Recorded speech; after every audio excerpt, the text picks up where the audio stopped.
બહુ જ સોલ્ટી એટલે મીઠાવાળું ખાવાને લીધે આપણું બીપી શું વધી શકે છે? હા, ખરેખર વધી શકે. એટલે બહુ સોલ્ટી ના ખાવું. કોઈ પણ જમવામાં મીઠું ઉપરથી ના ભભરાવું જોઈએ. ખરેખર તો પ્રેક્ટિસ એવી જ પાડવી કે મીઠું ભભરાવાની આદત ના પડે. બહુ જ કોફી પીવાથી બીપી શું વધી જાય છે? એકાદ બેમાં કંઈ વાંધો નહીં, પણ બહુ જ પીવો તો વધી શકે. જો મારું બીપી લો થઈ ગયું તો સોલ્ટી કે ખાંડવાળું કંઈક ખાઈ લઈશ તો બીપી નોર્મલ થઈ જશે.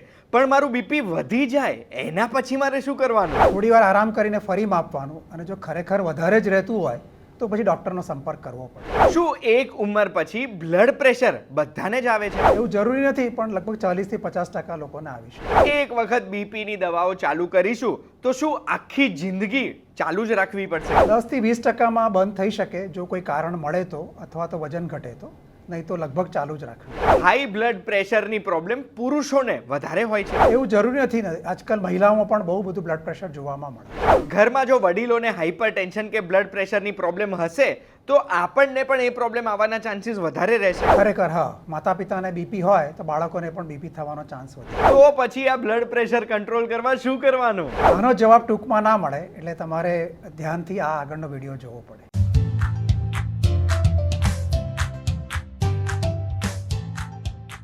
એક વાત કહું, આપનું સ્વાગત છે. મારું નામ છે કુંજ ઠક્કર.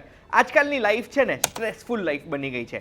આ સ્ટ્રેસના લીધે, ખાવાની ખરાબ આદતોના લીધે અને આપણી લાઈફસ્ટાઈલના લીધે એક એવો રોગ છે જે ધીમે ધીમે ધીમે આપણા પરિવારમાં બહુ જ ઇઝીલી ફેલાઈ રહ્યો છે અને આપણી આજુબાજુમાં લોકોને થઈ રહ્યો છે, ને એ રોગ છે બ્લડ પ્રેશરનો રોગ. અને એટલે જ આજે બ્લડ પ્રેશર કેમ થાય છે અને એ આપણે કઈ રીતે અટકાવી શકીએ એના માટે મને ઘણા બધા પ્રશ્નો છે, અને એ પ્રશ્ન પૂછવા માટે હું બહુ જ સ્પેશિયલ વ્યક્તિને મળ્યો છું. કોણ છે એ વ્યક્તિ? તો એ વ્યક્તિ છે doctor Shishir Gang. Thank you so much sir, તમે અમને સમય આપ્યો છે. Sir Muljibhai Patel urological hospital નડિયાદના ડિપાર્ટમેન્ટ હેડ છે, ચેરમેન છે ડિપાર્ટમેન્ટ ઓફ નેફ્રોલોજીના. મૂલજીભાઈ પટેલ યુરોલોજિકલ હોસ્પિટલ એ જ હોસ્પિટલ છે જે નડિયાદના કિડની હોસ્પિટલ તરીકે પ્રખ્યાત છે. ઇન્ડિયાભરમાં લોકોને કિડનીની એવી પ્રોબ્લેમ થાય જે પ્રોબ્લેમ બીજે ક્યાંય સોલ્વ ના થાય, ત્યારે એ વ્યક્તિઓ નડિયાદના કિડની હોસ્પિટલ એટલે મૂલજીભાઈ પટેલ યુરોલોજિકલ હોસ્પિટલમાં આવતા હોય છે. અત્યાર સુધી મૂલજીભાઈ પટેલ યુરોલોજિકલ હોસ્પિટલમાં લગભગ 3720 કિડની ટ્રાન્સપ્લાન્ટ થયા છે આજ સુધી.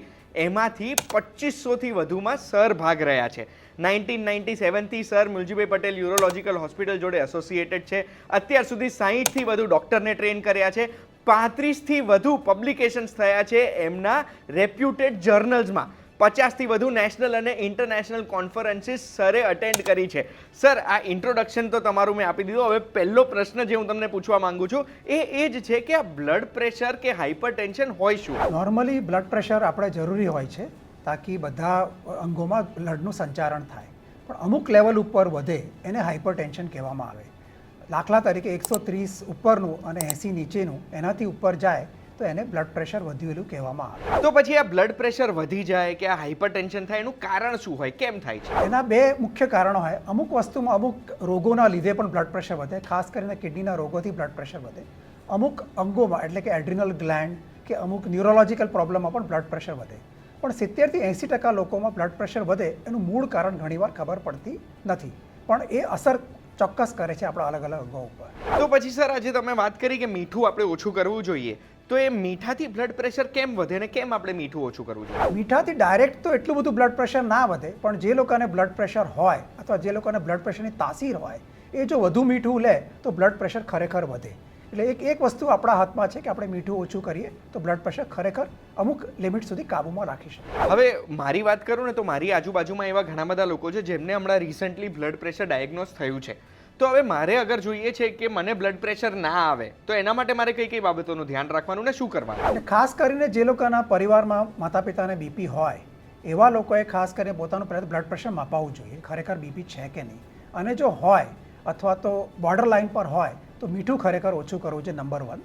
નંબર 2, અગર જો વજન વધારે હોય તો વજન ઘટાડવાની કોશિશ કરવાની. એક્ટિવ લાઈફ જીવવાનું, એટલે એક્ટિવિટી બધું, એક્સરસાઇઝ કરવાનું. અને મોસ્ટ ઇમ્પોર્ટન્ટ, સ્મોકિંગ કરતા તો સ્મોકિંગ બંધ કરી દેવાનું. અને તમાકુનું સેવન બિલકુલ ના કરવું જોઈએ, કારણ કે એનાથી ધમનીઓ પર અસર થાય અને બીપી પણ વધે. અને એના સાથે સાથે આપણે લીલા શાકભાજી અને ફ્રૂટ્સનું સેવન પણ વધારે કરીએ તો ખરેખર બીપી કાબૂમાં રહે અથવા તો ઓછું રહે. તો હવે માની લો કે અગર કોઈ વ્યક્તિ છે જેમને બ્લડ પ્રેશરની પ્રોબ્લેમ શરૂ થવાની છે, એ બોર્ડર લાઇન છે, તો એમને કેવા લક્ષણો દેખાશે કે પછી બ્લડ પ્રેશરની પ્રોબ્લેમ આવી જાય એના પછી કેવા લક્ષણો દેખાય તો ખબર પડે કે મને બ્લડ પ્રેશરની પ્રોબ્લેમ છે? ખરેખર બ્લડ પ્રેશરના લક્ષણો બહુ ઓછા હોય છે. અમુક લોકોને માથું દુખે, અમુક લોકોને સાંજ પડે થાક લાગે, અણગમણ જેવું લાગ્યા કરે. પણ 9માંથી 10 લોકોને ઘણીવાર બ્લડ પ્રેશરના બહુ લક્ષણો હોતા નથી. એટલે ખાસ કરીને 40ની ઉંમર પછી અને જો પરિવારમાં બીપીના રોગ હોય તો એમણે નિયમિત બ્લડ પ્રેશર માપવું જોઈએ. એકવાર બીપી માપી અને વધારે આવે એને ખરેખર બીપી ના કહેવાય. ખરેખર જો બીપી વધારે આવે તો 7 દિવસ રેગ્યુલર શાંતિથી બીપી માપો અને બધા રીડિંગ વધારે આવે તો એને બીપી કહેવામાં આવે. અને જો બીપી ખરેખર વધારે હોય તો પછી એની ડિટેલમાં તપાસ કરવી, ફક્ત ડાયરેક્ટલી દવા ચાલુ કરવી ના જોઈએ. તપાસ એટલે બ્લડ યુરિનની તપાસ, સોનોગ્રાફીની તપાસ, ECG, એક્સરે, એ બધી તપાસ કર્યા પછી નિર્ણય થાય કે આ બીપીનું કોઈ મૂળ કારણ છે કે નહીં. અને જો કોઈ મૂળ કારણ મળે તો એ આપણે કારણનું નિવારણ કરીએ તો ખરેખર બીપી જતું પણ રહી શકે. એટલે દરેક બીપીના પેશન્ટે પહેલાં તપાસ કરાવવાની અને પછી જ બીપીની દવા ચાલુ કરવાની. સર, તમે પહેલો લક્ષણ માથાના દુખાવાની વાત કરી, તો આ માથું દુખે એ મેક્સિમમ ટાઈમ બ્લડ પ્રેશરના લીધે જ દુખતું હોય છે? ખરેખર જોવા જઈએ તો જે 10 લોકોને માથું દુખે એમાંથી 2 લોકોને કદાચ બીપી હોય, 8 તો બીજા પણ ઘણા કારણો હોય. એટલે માથાનો દુખાવો અને બીપી એકદમ પેરેલલ જતા નથી, પણ અગર જો માથું દુખતું હોય તો તપાસ કરાવવું યોગ્ય છે. હવે માની લો મને બ્લડ પ્રેશર આવ્યું છે, લક્ષણો દેખાયા, મેં ચેક કરાયું 7 દિવસ, જેમ તમે કીધું એમ બ્લડ પ્રેશર નોર્મલ કરતાં વધારે છે જ, પછી મારે શું કરવાનું? તો ખરેખર તો ડૉક્ટર પાસે જઈને ડિટેલમાં તપાસ કરાવડાવવાની કે આ બીપીનું કારણ શું છે અને બીપીની કોઈ અંગો ઉપર અસર છે કે નહીં, આંખના પડદા પર અસર છે કે હાર્ટ પર અસર છે કે કિડની પર અસર છે. એટલે આપણે બે વસ્તુ જોવાનું કે એના કારણો શું છે, મૂળભૂત કારણો જો પકડમાં આવે તો એનું નિવારણ કરાય, અને અંગો પર અસર હોય તો એને પણ આપણે મોનિટર કરી શકીએ કે બીપી કંટ્રોલ કર્યા પછી આ અસરો ઓછી થાય છે કે કેમ. હવે સર, મને જેટલું સમજ પડે છે એમ બ્લડ પ્રેશર એટલે આપણે ટાયરમાં એર પ્રેશર વધારે હોય તો ટાયર ફાટી શકે, પંચર થઈ શકે, એવી રીતે ફુગ્ગામાં આપણે વધારે પ્રેશરથી હવા ભરીએ, ફુગ્ગો ફૂટી શકે. એ જ રીતે માની લો મને બ્લડ પ્રેશર છે અને હું એને સિરિયસલી નથી લેતો કે હા ઠીક છે ઉતરી જશે, આજે છે કાલે નથી, એવું માનું અને કોઈ જ એની દવા ના કરું, ડૉક્ટરને ના મળું, તો પછી મને કઈ કઈ વસ્તુઓ જોવા મળશે મારા શરીરમાં? એટલે ખરેખર જેમ તમે વાત સાચી કીધી કે જેમ પ્રેશર વધે એમ આપણા અમુક આપણા બોડીમાં પ્રેશર કંટ્રોલ કરવાની સિસ્ટમ હોય. જ્યારે સિસ્ટમ બરાબર ના હોય ત્યારે પ્રેશર વધે, અને જો પ્રેશર વધે તો મગજમાં લોહીની નસ ફાટે તો સ્ટ્રોક આવી શકે, હૃદયમાં હાર્ટ એટેક આવી શકે. ઘણીવાર અમુક જે આપણા સંચારણ જે કિડનીમાં ઓછું થાય બ્લડનું તો કિડનીના પ્રોબ્લેમ થઈ શકે. એમ અલગ અલગ અંગો ઉપર અસર થઈ શકે. આંખના પડદા પર અસર થાય તો થોડું ઝાંખું પણ દેખાય. આ રીતે બીપીની ઘણી બધી અસરો અલગ અલગ અંગો હોય છે, અને ઘણીવાર અસરો ધીમી હોય એટલે આપણને તાત્કાલિક ખબર ના પડે, અને અમુક વાર એકદમ એક્યુટ આવે, જેમ કે સ્ટ્રોક આવી જવું કે હાર્ટ એટેક આવી જવું. એટલે બીપીનું કંટ્રોલ કરવું બહુ જ યોગ્ય છે. અને એટલે 40 પછી નિયમિત બ્લડ પ્રેશર આપણે મોનિટર કરવું જોઈએ. હવે સર, ઘણી વખત એવું જોવામાં આવે છે કે બ્લડ પ્રેશર આવે તો ડાયાબિટીસ જોડે આવે, ડાયાબિટીસ આવે તો બ્લડ પ્રેશર જોડે આવે. એનું કારણ શું છે? એ બંનેમાં શું સિમિલારિટી? આમ ખરેખર ઘણા બેવના જે છે આ બીપી અને ડાયાબિટીસ બેવ ઘણી બધી વસ્તુ વારસાગતમાં આવે, અને આ ઘણી બધી બેવ ભેગી આવે. એટલે જેને ડાયાબિટીસ એનું બ્લડ પ્રેશરનું માપ કરવાનું અને હોય તો ટાઈટ કંટ્રોલ કરવાની જરૂર છે. કારણ કે ડાયાબિટીસવાળાને જો બીપી વધે તો એની વધારે હાનિકારક થાય છે. અને જોડે જોડે જો બ્લડ પ્રેશર હોય તો શુગરની પણ તપાસ કરાવવી જોઈએ, કારણ કે એ લોકોને પણ વધારે જોવામાં મળી શકે. એટલે વાત સાચી છે કે બીપી અને ડાયાબિટીસ આપણા ટ્વિન પ્રોબ્લેમ્સ છે મોડર્ન વર્લ્ડના, જે આપણે ખરેખર એમને ચેક કરીને જ નિવારણ કરીએ. હવે ભારતની વાત કરીએ ને તો છેલ્લા ઘણા વર્ષોમાં ભારતને diabetes and hypertension capital of the world કહેવામાં આવે છે. દુનિયામાં કેસ આવે એમાં ઘણા પ્રપોર્શનના કેસીસ તો ભારતમાં જ આવે છે. તો સર, મારે જાણવું છે કે આનું કારણ શું છે કે કેમ ઇન્ડિયામાં આટલા બધા કેસીસ આવી રહ્યા છે? હવે ખરેખર એના ઘણા બધા કારણો છે. એક તો કેવું છે કે જેમ આપણે પ્રગતિ થાય તો આપણી લાઈફસ્ટાઈલ ઘણી ચેન્જ થઈ ગઈ છે, અને ખરેખર જોઈએ તો ઘણું બધું બેસાડું જીવન થઈ ગયું છે. આપણે એસીમાં જ રહીએ છીએ, બહાર પસીનો પાડતા નથી. એટલે આ બધું ના કરીએ, શ્રમ ના કરીએ, અને આપણા જે જીન્સ છે જે એકચ્યુઅલી ખરેખર જોવા જાય તો એવી રીતે ટેવાયેલા હતા કે ઓછામાં ચલાવવાનું હતું, અને અત્યારે આપણે જોઈએ છે કે ઘણું બધું ફૂડ એટલે કે ખોરાક બધું રેડી ફ્રીજમાં જ હોય છે, ક્યારે પણ ભૂખ લાગે તરત મળી શકે. ચોકલેટની સાઇઝ નાના કરતાં હવે મોટી થઈ ગઈ છે. આ બધું ઓબેસિટી એટલે જે આપણે વજન વધવાનું પણ ઘણા બધા પ્રોબ્લેમ્સ થયા છે. એના લીધે બેવ બીપી અને શુગર વધે છે.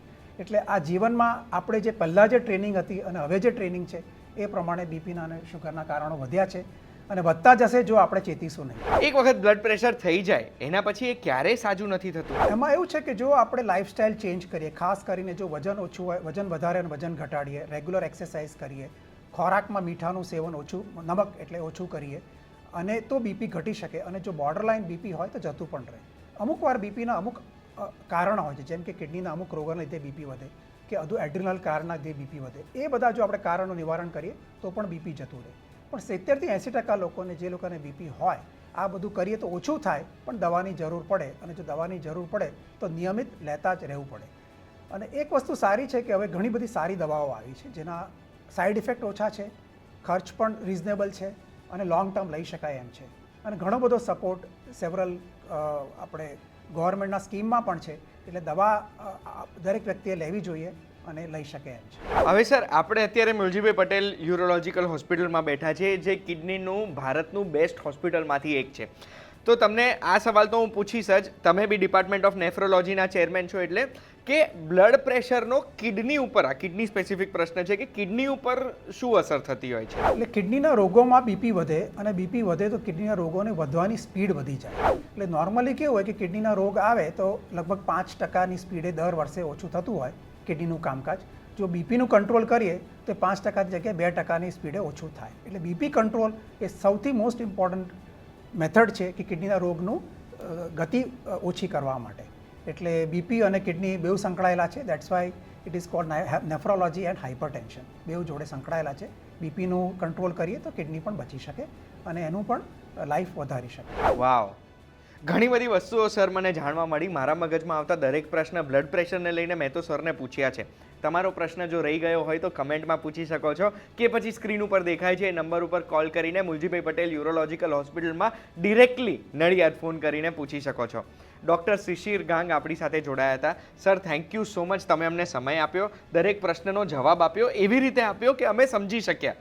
આ વિડીયોની માહિતી તમને ગમી હોય તો બસ આવી જ માહિતી માટે એક વાત કહું, જોતા રહેજો VTVGujarati.com પર. આ વિડીયો દરેક વ્યક્તિને શેર કરજો, કારણ કે ભારતને આપણે બ્લડ પ્રેશરનું કેપિટલ નથી રાખવું ભાઈ.